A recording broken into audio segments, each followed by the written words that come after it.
you are going to need. How to create new habits in 3 easy steps. Forming new habits can change your life. After all, we are simply summations of the things we do repeatedly. Forming those habits is the hard part, however, which is why it's useful to know some simple steps you can take to ensure that you keep doing the things you want to do. Reminders and notes. There are many different apps and devices that can greatly help you with note-taking and organization. Great examples include Todoist and Google Assistant. Here you can write down notes and reminders that will help you to do everything from taking pills to taking the trash out. This might sound like a small thing, but in fact it can completely change your life for the better as you become more organized and more on top of your daily tasks. By ensuring you get reminded, you can avoid forgetting to follow through with your habit.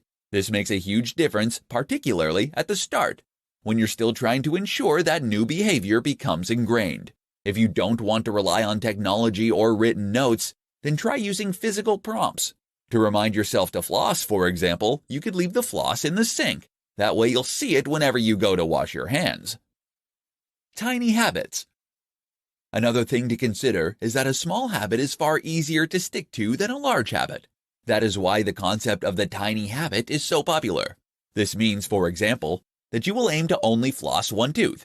That might sound ridiculous, but the idea is that the simple act of flossing becomes normal this way, such that you can gradually increase the amount.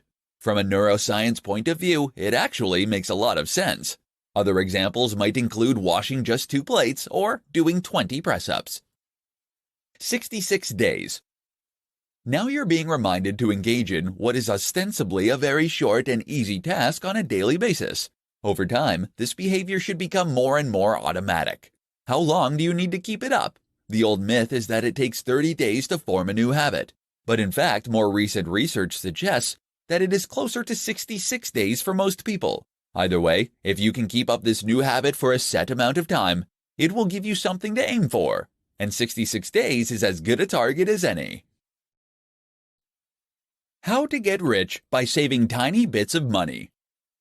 Kaizen is an approach to business and self-improvement that involves making small changes over a long period of time that will ultimately add up to having a large impact. This makes a lot of sense when it comes to saving money. Saving just a little money every day can potentially add up to make a big impact on your life. In this presentation, we'll look at some examples. Be more efficient. Energy efficiency is very popular at the moment due to the recent publicity for global warming. However, it's not just the planet you'll be saving, but your hard-earned cash too. Look into using up less water when you run the bath, less energy when you use your lights or boil the kettle, and in general, less on all of your bills. The good news is that there are lots of ways you can do this, from buying more efficient machines to finding ways to keep your home warmer and to use less water. Travel smart. We spend a lot of money traveling, and often that money is spent unnecessarily. There are many ways you can cut down on these regular expenses, however, from choosing to cycle or walk places to going in groups on a coach so that you can split the cost to using less petrol when you drive. Sell stuff. Look around your home at all the things that you have that you haven't used for months or even years. Ornaments in boxes, old DVDs, old CDs. And the chances are that most of this stuff you won't use again for months or years either. So sell some. Okay, it's not really saving money, it's making it. But if you think of this as making back some of your daily expenses, then it's really a good way to improve your ratio and keep your bank balance happy. Save your change. People waste so much change, it's unreal. And if you kept all of it in a little pot of some sort, then at the end of the month or whenever, you'd probably be very surprised to see just how much you'd held on to. Use coupons. Coupons are a fantastic way to get the same things, but for less money. And there are all kinds of things you can get coupons for if you go to the right site. Then, of course, there are other cheaper alternatives to buying normally, such as getting things on offer, buying used, etc. Make a budget. Having a budget works wonders for your overall finances because it ensures you're able to stick to a specific amount of cash each day, which will help you to then know precisely how much cash you'll have at the end of each month. Surprisingly, just having a budget will help you to save money and especially if you keep track of your spending too. The key then is to automatically transfer all these little savings into a savings account every month and keep assessing your budget and looking at more areas where you can save a little more without impacting on your quality of life. Small things you should stop doing right now. Kaizen is the process of continual improvement. It means doing lots of small things that take little time or effort, so that they will eventually add up to have huge benefits over time. A simple example is saving $1 a day, so that you save $365 over the course of the year. But Kaizen isn't really the same thing as the tiny habits movement that is also popular right now. It's actually about becoming more efficient through tiny tweaks of your workflow and processes. That means it also includes things you should stop doing. Here are some tiny things that you should stop doing right now, which will have huge benefits to your happiness, health, productivity, and more. Listening? Great. Stop obsessing over negative thoughts. Find yourself replaying negative things that have happened during the day that you can do nothing about. Then just remind yourself next time to change tune and think about something else. Not only is this a waste of time, but it puts you in a negative headspace. Stop getting coffee and tea repeatedly. There's nothing wrong with tea and coffee. The problem is when you use getting tea and coffee as an excuse not to do any actual work. Keep an eye on how many trips to the kettle you're making. Stop apologizing.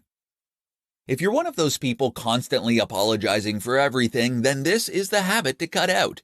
Apologizing makes you appear guilty and actually makes other people feel resentful in many cases. Learn to cut this habit out. Stop getting on your phone every 2 minutes. If you get your phone out every time you go to the bathroom, every time you're in a queue, and any time you wait for your computer to load, that's something to fix.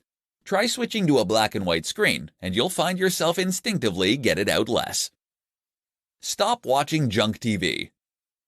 It's actually not harmless. It puts you in an unproductive, uncreative headspace. Watch something stimulating and interesting, and you'll feel much better. Stop spending money on unnecessary subscriptions. If you haven't watched Netflix in the last month, then you can get rid of it. There are other ways to enjoy an evening if you're ever stuck. And the same goes for that gym membership you never use. You'll save a lot of money, and it takes 2 minutes or less. The Kaizen approach to dieting. Kaizen is the Japanese concept of improvement that preaches that we should make small, almost imperceptible changes to our routines and lifestyles if we want to see big improvements over time. The good news is that this is easy to do when it comes to losing weight. It just means looking for small opportunities to cut calories that you'll hardly notice, but which can add up to a big collective difference. In this presentation, we'll share some powerful examples. Butter. Butter is essentially just lard. That's right, pure fat that you willingly spread onto your food in order to increase moisture. Unsurprisingly, it's also not terribly good for you. So if you're searching for a way to dramatically decrease fat in your diet, you can do so by just avoiding butter, as well as margarine and everything else on your toast. After a while, you get used to eating ham on your bread dry, or having spreads instead like tuna paste. Oil. Likewise, you should keep oil away from your frying pan, and you should definitely keep oil away. While oil can prevent sticking, the reality is that if you heat the pan up slowly and use a little water, there is more than enough oil in your meat and moisture in your sauce to do this job for you. Sugar. If you can avoid adding sugar to any of your foods, whether it's a cup of tea or a bowl of fruit, then you'll find this completely changes your whole diet. Not only is that a huge amount of carbs now removed from what you eat, but it's also a great way to start getting used to blander tastes and remove your sweet tooth. Desserts in restaurants. Having meals out from time to time isn't all that bad, but the insanely indulgent desserts most places serve up are. You can avoid this occasional problem by asking for a cup of coffee or latte when everyone else has cake. You'll feel much better for it, but the coffee, and the usual free chocolate, will help you to avoid feeling left out or unsociable for not joining in. Soda drinks. If you drink Coca-Cola or Pepsi, then you're doing untold damage to your teeth and your weight, consuming the equivalent of 2 Cadbury's cream eggs in sugar. Don't think that sugar-free versions get a pass either. They trigger an insulin reaction that can leave you craving sugar. Avoid soda drinks altogether then, and instead drink water, milk, and fruit juice. You've been writing goals all wrong. Here's what you need to know. Writing goals is very important if you want to make yourself a success. You see, in order to be a success, you need to know what it is you want to be a success in, and you need to define that success. You can be the fastest walker in the world, but you won't get very far if you don't know where you're heading. Even just the process of writing your goals brings you one step closer to achieving them, as it makes them real and physical by putting them on paper, rather than remaining hypothetical and just dreams. But how do you go about writing these goals and making ones that you are actually likely to stick to? In this presentation, we will look at the answers to those questions. Use software. Using goal-setting software or goal-setting worksheets is a good idea to help you formulate your goals, especially if you're struggling. Goal-setting software and goal-setting worksheets are created by people who know what they're talking about and how to go about writing goals. This therefore enables you to structure your goals in a way that is essentially tried and tested. Make sure you really want them. Before you start filling out goal-setting worksheets, though, you need to know the kind of thing you want to achieve and what your chosen field is going to be. In other words, you need to decide what your passion is that you intend to follow. This is very important, as sticking to a goal requires you to be highly focused and dedicated, and that means you have to really want it. Break it down. You need to break down your big, lofty, and ambitious goals into smaller steps, and ideally, break these all the way down into things that you can do on a regular basis. So for instance, this might mean that if you want to build a better physique, your most basic level goal would be to work out at least 5 times a week for 6 months. If you stick to this basic and easy to control goal, then you should find that the overall ambition takes care of itself, and that you end up getting what it is that you want. Start simple. Accept that working out at least 5 days a week is a very hard goal, even though it might not seem that way at first. Better then is to commit to working out just twice a week for 20 minutes. This is the Kaizen approach to continual improvement, and it has been proven effective in countless scenarios. Keep them on your mind. Finally, make sure that these goals are constantly on your mind and constantly in front of you. One of the best ways to do this is to simply have them written somewhere that you'll be able to see them, or several places you'll be able to see them and where you'll encounter them regularly. Get a Post-it note and stick it to your desk. Kaizen is the process of continual improvement. It means doing lots of small things that take little time or effort, so that they will eventually add up to have huge benefits over time. A simple example is saving $1 a day, so that you save $365 over the course of the year. But Kaizen isn't really the same thing as the tiny habits movement that is also popular right now. It's actually about becoming more efficient through tiny tweaks of your workflow and processes. That means it also includes things you should stop doing.